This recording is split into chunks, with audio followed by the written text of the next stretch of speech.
অতঃপর আমরা বাঙালিরা ইফতার শেষ করে মসজিদে নামাজ শেষ করে আমরা সরাসরি চলে আসি এই সকল বাংলা রেস্টুরেন্টগুলোতে। আর এই সকল বাঙালি রেস্টুরেন্টগুলোতে ভাই ব্রাদার বন্ধু বান্ধব একসাথে নিয়ে আমরা টুকটাক চায়ের একটা আড্ডা জমাই, তারপরে আমরা তারাবি নামাজ আদায় করতে যাই। আপনি 3টা অর্ডার দিয়েছেন, কি অবস্থা ভাই? বাইরে অনেকদিন পরে দেখলাম ছিল একটা গিফট দিচ্ছে। আচ্ছা, 3টা কি দিয়ে আছে? চাপড় ভাই আছে।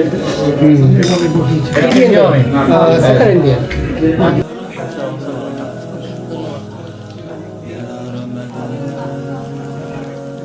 দেন গাইস, এই লাভা পেয়েছে বাঙালি পাড়া আসলাম। টুকটাক কিছু না খেলে তো একেবারেই হয় না। আমরা ইফতার করলাম মসজিদে, আল হুদা মসজিদে। তারপর আমরা চলে আসলাম ছোট একটা চা বিরতি নিতে। আমরা একটা চায়ের দোকানে আছি, বেশ রেস্তোরাঁ।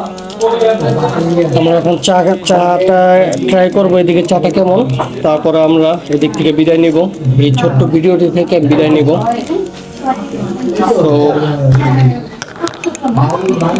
বাঙালি চা, বাঙালি স্বাদ, বাঙালি টেস্ট আমরা সবসময় খুঁজে বেড়াই।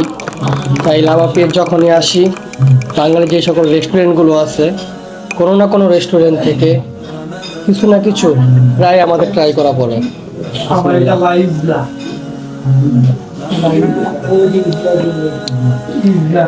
চায়ের কালার, চায়ের স্বাদ বাঙালি। এই কারণে আমরা যখন এদিকে আসি, বিশেষ করে সন্ধ্যার পর, চায়ের ছোটোখাটো একটা ব্রেক তো আমাদের হয়েই যায়।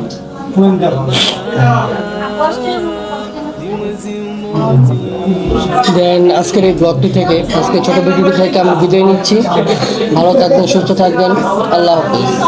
নেক্সটে দেখা হবে অন্য কোনো একটি মসজিদে, হয়তোবা সিলেটি একটি মসজিদ আছে শাহজালাল মসজিদ, হয়তোবা সেই মসজিদে আমাদের নেক্সট যে ইফতার হবে সেই ইফতারটি হবে।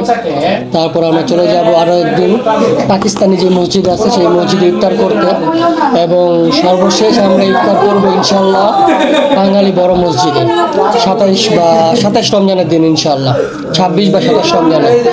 সো ভালো থাকবেন, সুস্থ থাকবেন, আল্লাহ হাফেজ। সো গাইজ, আপনারা যদি এই ফুল ব্লগটি উপভোগ করতে চান তাহলে এই ভিডিওর নিচে কমেন্ট বক্সে আমাদের ইউটিউবের লিংকে ক্লিক করুন আর উপভোগ করুন এই ফুল ব্লগটি। আর যদি আমাদের এই ফুল ব্লগটি আপনাদের কাছে ভালো লেগে থাকে তাহলে like, share and comment follow দিয়ে আমাদের চ্যানেলের পাশে থাকুন।